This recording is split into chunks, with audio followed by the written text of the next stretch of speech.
कोई जब पूछ बैठेगा खामोशी का सबब तुमसे, बहुत समझाना चाहोगे मगर समझा ना पाओगे। शायर नज़ीर बनारसी की ये पंक्तियाँ बनारस के संदर्भ में काफ़ी व्यापक अर्थ लिए हुए हैं। बनारस को समझना वाकई बहुत मुश्किल है। उसकी अपनी ही रवानगी है, अपना ही मिजाज है। 1932 में भारतेंदु हरिश्चंद्र के द्वारा लिखित प्रेम जोगनी नाटिका के एक गीत में बनारस के विषय में काफ़ी सटीक वर्णन मिलता है, जिसमें वे लिखते हैं, देखी तुमरी काशी लोगो, देखी तुमरी काशी। नमस्कार, मैं रुचि पांडे आपका स्वागत करती हूँ हमारे साहित्यिक कार्यक्रम एक कहानी किताब से में, जहाँ मैं आपका परिचय करवाती हूँ साहित्यिक मार्मिकता के साथ। मेरी शुरुआती पंक्तियों को सुनकर आप सोच रहे होंगे कि मैंने आते ही बनारस की बात क्यों शुरू कर दी। तो इस सवाल का जवाब ये है क्योंकि आज हम अपने दर्शकों को सत्य व्यास के एक प्रसिद्ध नॉवल जिसका नाम ही है बनारस टॉकीज से उनका परिचय करवाएंगे। बनारस के बारे में जितनी तारीफ करो उतनी कम है।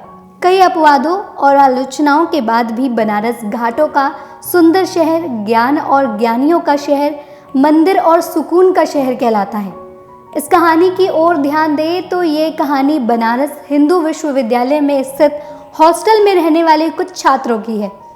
इस कहानी में केवल बनारस की ही नहीं बल्कि बनारसी लोगों की भी बात होती है और उस विश्वविद्यालय के एक हॉस्टल की जो भगवान दास के नाम से जाना जाता है, जहां भविष्य के वकील और वर्तमान के छात्र रहते हैं। जब कैंपस में होते हैं तो एक दूसरी ही दुनिया में जी रहे होते हैं, जिन्हें कैंपस के बाहर की दुनिया का भय भारत के तमाम दूसरे छात्रों की तरह आखिर में सताता है। नॉवल की भाषा पूरी तरह बनारसी पुट लिए हुए है। इस किताब में माहौल कैसा भी क्यों ना हो, भाषाई रंग बनारसी ही मिलेगा। छात्रों के हॉस्टल में नामांकन की प्रक्रिया से नॉवल की शुरुआत होती है। रैगिंग के किस्से, गर्ल्स हॉस्टल की कहानी, कैंपस की गॉसिप, कैंपस की लव स्टोरी, सब कुछ एक के बाद एक इसमें पढ़ने को मिलती है। कहानी में नायक के रूप में संजय है और नॉवल में सूत्रधार भी है।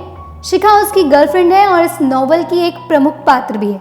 अगर आप हॉस्टल नहीं गए हैं तो आपको इस पुस्तक को पढ़ने के बाद हॉस्टल का अनुभव हो सकता है। इस किताब को पढ़ने के बाद आप अपने खट्टे मीठे अनुभवों को भी याद कर रोमांचित हो सकते हैं। कैंपस की दोस्ती, हॉस्टल की मस्ती, गॉसिप्स, गर्ल्स हॉस्टल की कहानी आपके अपने हॉस्टल की याद ताज़ा करा सकती है। अगर आप कभी हॉस्टल गए हैं तो ये कहानी आपकी अपनी लग सकती है, और अगर आप हॉस्टल की लाइफ नहीं पसंद करते हैं या फिर बनारसी भाषा को समझने में दिक्कत महसूस करते हैं तो आपको हम ये पुस्तक पढ़ने की हिदायत बिल्कुल ना देंगे। ये पुस्तक समीक्षा आपको कैसी लगी हमें कमेंट बॉक्स में कमेंट कर ज़रूर बताएं। फिर मिलूंगी आपसे दूसरी कहानी के साथ। तब तक के लिए आप अपना ढेर सारा ख्याल रखिए। धन्यवाद।